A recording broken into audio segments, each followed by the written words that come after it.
ऐसे भी संत हैं जो अपने गुरुओं की हत्या करा चुके हैं। रामदेव के विषय में आप लोग जानते हैं, सभी लोग जानते हैं, शंकर देव अर्थात अपने गुरु की हत्या रामदेव ने क्यों कराई थी, उसके प्रमाण मिले हैं, सब कुछ है जो चिल्ला चिल्ला के लोग कह रहे हैं। और दूसरा एक नहीं अनेकों हैं, सांसद साक्षी के विषय में बताया जाता है, उमा भारती के विषय में बताया जाता है, श्री रविशंकर के विषय में बताया जाता है, और रामदेव का जो बिल्कुल सामने है। मैं ये कहना चाहता हूँ संतों की हत्या होना बिल्कुल गलत है, मौलवियों की हत्या होना गलत है, धार्मिक लोगों की जो हत्या हुई है।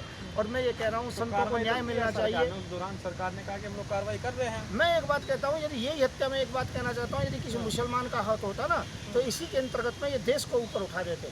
और आज उसके अंतर्गत में वहाँ पर संयोग से पालघर के अंतर्गत में मुसलमान नहीं रहते हैं और इसके अंतर्गत में कोई मुसलमानों की स्थिति नहीं थी। इस कारण से वहाँ पर इस मुद्दे को ज़्यादा उठाया नहीं गया। और जब भी मुद्दे को उठाने की कोशिश की गई, हमें बार बार लॉकडाउन के नाम से, कोरोना के नाम से डरा दिया जाता है। मैं एक बात कहना चाहता हूँ, कोरोना के अंतर्गत में भी राजनीति ज़्यादा चल रही है। मैं ये कहता हूँ यदि कोरोना है तो शराब के ठेकों को खोलने की क्या आवश्यकता है। मैं ये कहना चाहता हूँ मोदी जी, यदि कोरोना है तो सबके लिए बराबर नियम होना चाहिए। जहाँ पर जो कि भक्त फंस जाते हैं मंदिरों के अंतर्गत में, वो फंसे हुए होते हैं, और जहाँ जो कि जमाती फंस जाते हैं तो वो जमा हुए होते हैं, इकट्ठे हुए होते हैं। इस बात को मैं कहना चाहूँगा। मैं ये कहना चाहूँगा शहरी राजनीति नहीं होनी चाहिए, एक ही देश के अंतर्गत में दो दो नियम और दो दो बातें नहीं होनी चाहिए। और आज मैं ये कहना चाहता हूँ संतों के साथ बहुत बड़ा अन्याय हुआ है। पालघर में संतों की जिन्होंने हत्या की है, बुलंदशहर के अंदर जिन्होंने हत्या की है, उन हत्यारों को फांसी लगनी चाहिए। इसके लिए धरना प्रदर्शन के लिए मैं आया था, नहीं मिली प्रदर्शन, कोई दिक्कत नहीं है। जिस समय लॉकडाउन खुलेगा उस समय मैं फिर जो कि धरने पर बैठूंगा हजारों लोगों के साथ में, क्योंकि मेरे साथ में हिंद आर्मी के राष्ट्रीय अध्यक्ष वृंदा साहब हैं, डीएस वृंदा जी हैं, और मेरे साथ में हिंदू सेना के राष्ट्रीय अध्यक्ष सुनील शास्त्री जी हैं। मेरे साथ में सभी देश के जितने भी प्रदेश अध्यक्ष हैं, सभी लोग हैं। तो मैं ये कहना चाहूँगा संतों को न्याय होना चाहिए। संतों के साथ घोर अन्याय हो रहा है और ये बिल्कुल हम बर्दाश्त नहीं कर सकते हैं। और संत समाज सभी एक है, चाहे मेरे मुद्दे देश की एकता अखंडता के लिए रहते हैं। अधिकतर मुस्लिम पक्ष में लोग समझते हैं और मुझे समझते हैं हिंदुओं का विरोधी, पर इसमें कोई दिक्कत नहीं। मुझे विरोधी का कुछ कहो, मैं राजनीति नहीं करना चाहता हूँ। मैं ये कहना चाहता हूँ संतों के साथ गलत हुआ है और ये नहीं होना चाहिए। अगले संतों को सुरक्षा मिलनी चाहिए। संत बार बार हत्याएं की जा रही हैं। जो संतों ने समाज के हित के अंतर्गत में काम किए उनके ऊपर हमले किए जा रहे हैं। और मैं ये कहना चाहूँगा ये जितने भी संत हैं उनको जो कि एकजुट होना चाहिए। और पालघर में जो हत्याएं हुई हैं, बुलंदशहर में जो हत्या हुई हैं, उसका जो कि अपराधियों को फांसी होनी चाहिए, ये मेरा कहना है। अच्छा, खैर आप जिस तरीके से आरोप लगा रहे हैं, लेकिन अब जो मसला आ रहा है घूमकर इस तरीके से, अभी जो हालात है देश में, इस वजह से धरना प्रदर्शन और आंदोलन नहीं हो पा रहे हैं।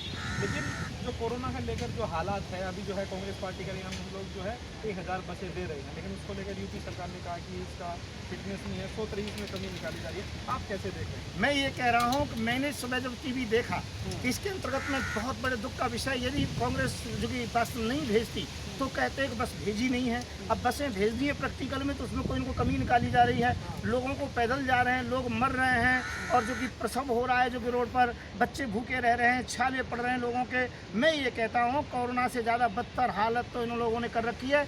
और ये मैं कह रहा हूँ यदि कोई दूसरा विपक्ष कोई अच्छा काम करता हो तो उसको समर्थन करना चाहिए, ना कि योगी की तरह उसको नकारना चाहिए जिस प्रकार से योगी ने उनकी सेवा को नकारा है। उल्टी सीधी बातें कर रहे हैं। मैं ये कह रहा हूँ बसें गई हैं, बस के मालिक हैं, सब कुछ है। सबसे पहले उनको लगा करके जो जिस काम के लिए बसें गई हैं, और जो कांग्रेस को धन्यवाद देना चाहिए, उन्होंने अच्छा काम किया है। और उसके बाद में यदि कोई फिटनेस की कमी है, कोई बात तो बाद में करिए, परंतु इस समय क्यों कर रहे हो? जनता को क्यों परेशान करना चाहते हो? 3 व्हीलर के नंबर दे दिया। देखिए ये सब बेकार की बातें हैं, ये इस प्रकार की बातें हैं। इन्होंने नई लिस्ट बनाई है उनको गिराने के लिए। मैं कांग्रेस का समर्थन नहीं करता हूं, परंतु वास्तव में आज कांग्रेस ने वो कार्य किया है जो देश के अंतर्गत में वास्तव में प्रत्येक नागरिक को करना चाहिए। उन्होंने इतनी गाड़ियां दी हैं, इस प्रकार से जो कि गाड़ियों को भेजा है, मैं उनके लिए धन्यवाद दूंगा। चाहे स्पर्धा के कारण से उनकी सेवा ली जाए या नहीं ली जाए, परंतु उनकी तरफ से देश की जनता पूरी संतुष्ट है कि वो अपनी जगह पर सही काम कर रहे हैं। आप लोग क्या सहयोग कर रहे हैं? हमारा सहयोग पूरा है। अच्छी प्रकार से हमारी हिंद आर्मी हर जगह जगह पर भोजन बांट रही है, गरीबों की सेवा कर रही है। हिंदू सेना जगह जगह भोजन बांट रही है, सेवा कर रही है। 1,35,00,000 से ऊपर हमारे लोग हैं पूरे देश के अंतर्गत में, हर प्रदेशों के अंतर्गत में। हर प्रकार से हमारा जो कि भंडारे और जो कि अन्न इत्यादि बांटना, दाल बांटना, लोगों को लिए जो कि मास्क वगैरह बांटना, सैनिटाइजर इत्यादि देना, ये सभी हमारी तरफ से सेवाएँ चल रही हैं। और फोटो सोशल मीडिया पर हमारे अच्छी प्रकार से चल रहे हैं। जी। बिंद्रा साहब मेरे साथ हैं, उनसे बातचीत करते हैं। सर, आप कैसे देख रहे हैं इस पूरे मसले को? देखिए, पहले तो मैं संतों के साथ जो हुआ उसकी घोर निंदा करता हूँ, क्योंकि ये हमारा जो है देश जो है ये विभिन्न संस्कृतियों से बना हुआ है। यहाँ हिंदू, मुस्लिम, सिख, ईसाई, जैन, बौद्ध, पारसी विभिन्न संस्कृतियाँ हैं, विभिन्न यहाँ धर्म हैं, हर तरह के लोग हैं। लेकिन किसी भी धर्म के किसी भी गुरु को, अगर जैसे हमारी आस्था जो है, आस्था हमारी हमेशा ऊपर वाले पे रहती है, और उसमें किसी जो धर्म गुरुओं के साथ ये हुआ, ये जो गलत हुआ है, संतों के साथ जो गलत हुआ है, मैं इसका घोर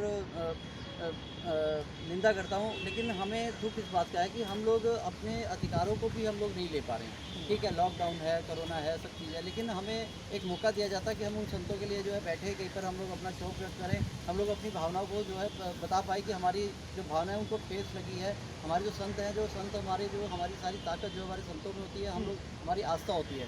आज जैसे हमारे युवराज जी, संत युवराज जी जो यहाँ पर एक उनकी आत्मा की शांति के लिए कहें या उनकी यादगार के लिए यहाँ पर आज रामलीला मैदान में बैठना चाह रहे थे, थोड़ी देर के लिए बैठना चाह रहे थे, जो भी था, लंबा बैठते, छोटा बैठते, लेकिन यहाँ पर जो सरकार ने एक दोहरी नीति जो अपना रखी है, वैसे तो वो कहते हैं कि हम लोग संतों के साथ हैं, हम लोग संतों के साथ खड़े हैं, हम संतों के लिए ये करेंगे, हम गौ रक्षा के लिए करेंगे, लेकिन जब उनके लिए किसी के लिए आवाज़ उठाने के लिए कोई आता है, तो उसके आवाज़ को दबाने की कोशिश की लेकिन जाती मसला है। है ना, जो संतों की जो हत्या हुई है, इस सबको लेकर तो टीवी पर भी खूब आवाज़ उठी और खूब जो है प्रोग्राम भी हुए, एक पत्रकार के खिलाफ तो जो है FIR तक दर्ज हो गई।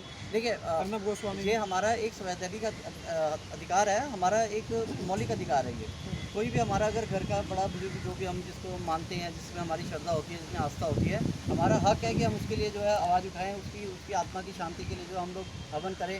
आज जो यहाँ पर एक हवन का प्रोग्राम था, कोई हवन भी अगर हम लोग करते हैं तो उसमें हम लोग कपूर और लौंग डालते हैं, जिससे कोरोना वायरस खत्म होता है। और इसमें आप मानते हैं सर? जी बिल्कुल मानते नहीं है, लेकिन जो सुनते हैं, जो पुरानी जो चीज़ें बनाई हुई हैं, लौंग बना हुआ है, कपूर बनी हुई है, तो ये इसीलिए बनी हुई है जो बनी चलती आ रही है। ऐसे तो पहले ये भी बताइए, गौमूत्र और गोबर से भी होता है। हमने अभी आज यहाँ पे हवन करना था, हम उसमें कपूर लेके आए थे, लौंग लेके आए थे। हमें ये मालूम है कि कपूर और लौंग से खत्म होता है, हमें गौमूत्र या गोबर से हमें मतलब नहीं है, हमें जो मालूम है हम उससे करते हैं। लेकिन आज आप क्या मानते हैं, ये जो चलाया जाता है, गोबर गौमूत्र का भी बड़ा फायदा होता है, हालांकि अब तो ये प्रोग्राम विषय ये नहीं है, विषय ये है कि आज मुझे परमिशन नहीं दी, इस बात का मुझे बहुत दुख है। और मैं ये कहना चाहता हूँ, शराब की लाइन लगती है, उससे तो कोरोना नहीं होता है, और हम यदि यहाँ धरने पर बैठते हैं, हवन करते हैं, उससे कोरोना फैल रहा है। हमको डिस्टेंसिंग के लिए कहा जाता है, हम डिस्टेंस के लिए जो भी तैयार हैं, हर प्रकार से तैयार हैं। हम यहाँ कहा था, हमारे जो कि 20,000 आदमी जुड़ने थे, हमने 1000 के लिए कहा था, हमने जो कि धीरे करके 500 के लिए कहा था, हम तो 15 आदमी पर भी आ गए थे, हम 15 आदमी जोड़ लेंगे, उसके लिए भी नहीं कहा गया। शराब में लाइन लगे तो उसमें कोरोना नहीं फैलता है, और संतों के लिए हवन हो तो उससे कोरोना फैल रहा है, ये बिल्कुल गलत है। और मैं ये कहना चाहता हूँ, केवल जो कि एक ही बात से जो भी मेडिसन से जो भी इलाज होता है, मैं ये कह रहा हूँ, मूत्र से, गोबर से, इनसे इलाज नहीं होता है। हाँ, हवन से वायु प्रदूषण ठीक होता है, कीटाणु मारे जाते हैं, वो एक करना चाहिए, वो बात बिल्कुल ठीक है जी। गोबर से नहीं मानते हैं? नहीं, गोबर से नहीं मानता। अच्छा, अब कैसे लग रहा है इस सब को लेकर सरकार जो काम धंधा कर रही है? मैं कह रहा हूँ, सरकार बिल्कुल फेल है, सरकार किसी भी स्थिति के अंतर्गत में ठीक नहीं है। सरकार की हम इस बात के लिए अवहेलना करते हैं। मैं कहता हूँ, पुलिस प्रशासन का काम बहुत अच्छा है, डॉक्टरों का काम अच्छा है, समाज सेवी संस्थाओं का काम बहुत अच्छा है, इसके अंतर्गत में कोई शंका नहीं है। परंतु जहाँ पर जो आता है, सरकार का जो मामला आता है, मोदी जी का मामला आता है, तो वो फेल है, बात बात पर फेल है, जो जुमलेबाजी करते हैं, 20 लाख करोड़ देते हैं, ये करते हैं, वो करते हैं। मैं ये कहता हूँ, आज मेरा मुद्दा ये था कि मुझे बैठने देते, संतों की आत्मा को शांति मिलती। आज तक हम जब किसी की मृत्यु हो जाती है तो उसके अंदर 2 आंसू बहा करके हम कम से कम आत्मा को शांति देते हैं, हमें कुछ संतुष्टि होती है। परंतु उसके बाद जो योगी सरकार ने जिस तरीके से उसको संभाला मसले को, उसको आप कहते हैं क्या संभाला, किस प्रकार से संभाला? कह दिया चिमटे की चोरी के अंतर्गत में उनकी हत्या हो गई, ये कोई बात है? मैं कह रहा हूँ, यदि कोई मुसलमान उस जो कि हत्या के अंतर्गत में होता तो उनके साथ क्या क्या व्यवहार नहीं किया जाता, हम अच्छी प्रकार से जानते हैं, और चूँकि देश को जो कि एकदम से सिर पर खड़ा कर लेते। मैं ये कह रहा हूँ, केवल इनको एक कोरोना हो गया है और एक को जो कि कैंसर हो गया है, अर्थात मोदी जी को कोरोना हो गया है और अमित शाह को जो कैंसर हो गया है। कौन सा कैंसर हुआ है?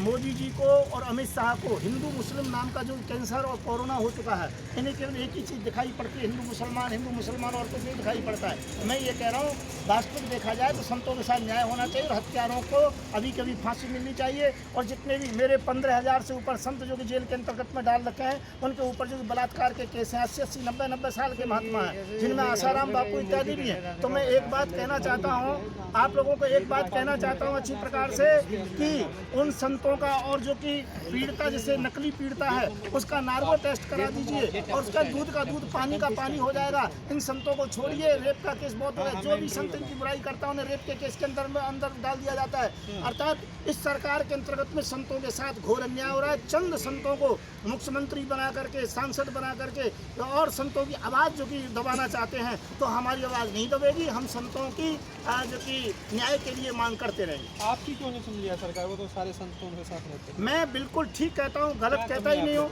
मैं एक बात कहता हूँ, ये देश हिंदू मुस्लिम सिख ईसाई सभी का है, केवल एक न हिंदू का है न मुसलमान का, ये देश सभी का है। मेरी इस बात से नाराज है, वो कहता है कि हिंदुस्तान है, वो कहते हैं कि वो हिंदुस्तान है और हिंदुओं का हिंदू राष्ट्र होना चाहिए। मैं ये कहना चाहता हूँ, इसमें परेशानी क्या है? सब लोग रह रहे हैं, हिंदू मुस्लिम सिख ईसाई। हिंदू मुसलमान की राजनीति मत करो, विकास की राजनीति करो। मैं बस इतना कहना चाहता हूँ, इस बात से वो मुझसे नाराज होते। ठीक है, ठीक है जी, धन्यवाद। आ जाओ। ठीक है, हाँ, ईद गिरा लो एक छोटा सा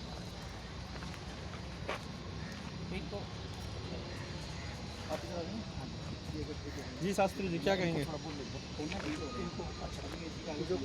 जो संतों की जो हत्या हुई है इतनी देर से आपके यहाँ की खुली, क्या आप तक कहाँ पे? देर से निकली। कोरोना होने के कारण जो है धरना प्रदर्शन की अलाउ नहीं था और हमको मालूम पड़ा कि 17 तारीख के बाद में कोरोना का जो है लॉकडाउन वगैरह ये खोल दिया जाएगा।